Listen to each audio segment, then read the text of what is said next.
PCL കൂട്ടുകാരെ, ഒരിക്കൽ ഒരു വൃദ്ധനായ മനുഷ്യൻ ഒരു നഗര കവാടത്തിൽ ഇരിക്കുകയായിരുന്നു. അപ്പോൾ ഒരു കുതിരപ്പുറത്ത് പാഞ്ഞു വന്ന ഒരാൾ വേഗത കുറച്ച് വൃദ്ധനോട് ചോദിച്ചു, ഈ നഗരത്തിലെ ആളുകൾ എങ്ങനെയുള്ളവരാണ്? വൃദ്ധൻ ചോദിച്ചു, എന്തുകൊണ്ടാണ് നിങ്ങൾ അങ്ങനെ ചോദിക്കുന്നത്? കുതിര സവാരിക്കാരൻ പറഞ്ഞു, ഞാൻ ഇതുവരെ താമസിച്ചിരുന്ന നഗരത്തിലെ ജനങ്ങൾ ഒട്ടും മര്യാദയില്ലാത്തവരും സ്നേഹമില്ലാത്തവരുമായിരുന്നു. എനിക്ക് ആ സ്ഥലം ഒന്ന് മാറണം, കുറെ കൂടി നല്ല മനുഷ്യരോടൊത്ത് ജീവിക്കണം. വൃദ്ധൻ പറഞ്ഞു, സഹോദര, നീ ഇവിടെ നിന്നും പോകുന്നതാണ് നല്ലത്. കാരണം ഇവിടുത്തെ ജനങ്ങൾ അതിനേക്കാൾ മോശവും മര്യാദയില്ലാത്തവരുമാണ്.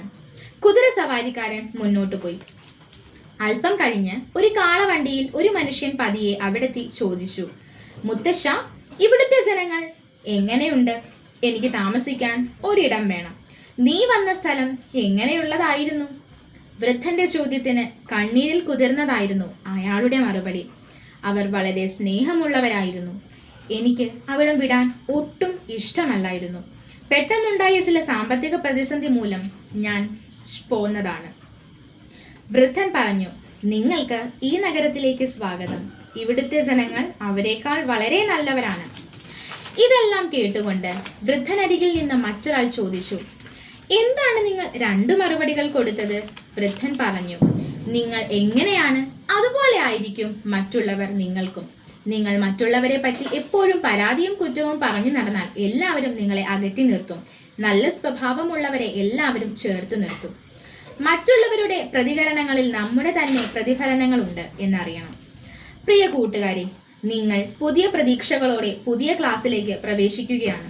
പഴയ ക്ലാസ്സിലെ കൂട്ടുകാരും പുതിയവരും നിങ്ങളുടെ ക്ലാസ്സിൽ ഉണ്ടാവാം. ഇപ്പോൾ തന്നെ നിങ്ങൾ എല്ലാവരോടും സംസാരിക്കുകയും ഒട്ടേറെ പേരെ കൂട്ടുകാരുമാക്കിയിട്ടുമുണ്ടാവും. എന്നാൽ ചിലർ ഇപ്പോഴും ആരോടും മിണ്ടാതെ ഇങ്ങോട്ടാരെങ്കിലും സംസാരിക്കാൻ വരുമോ എന്ന് ചിന്തിച്ച് കാത്തിരിക്കുന്നുമുണ്ടാവും. പുതിയ അധ്യയന വർഷത്തിൽ നിങ്ങളുടെ പഠനവും വിജയവും ഉറപ്പാക്കാൻ നമുക്ക് നല്ല സ്വഭാവവും ആവശ്യമാണ്.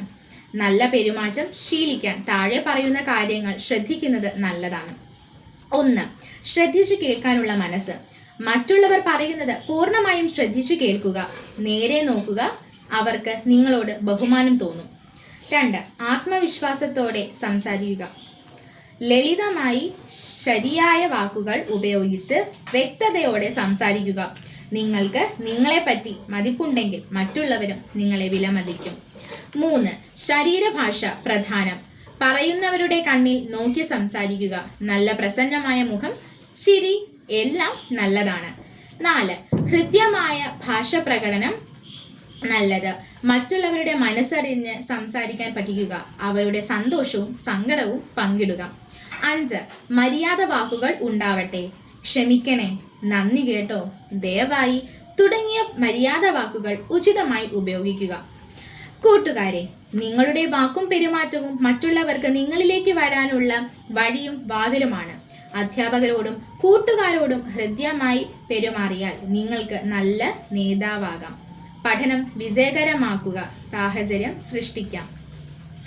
എവിടെയും നിങ്ങൾക്ക് സന്തോഷത്തോടെ ജീവിക്കാം. പുതിയ അധ്യയന വർഷം ഏവർക്കും ആഹ്ലാദകരമാകട്ടെ. സ്നേഹാശംസകളോടെ സ്വന്തം കൊച്ചേട്ടൻ. നന്ദി.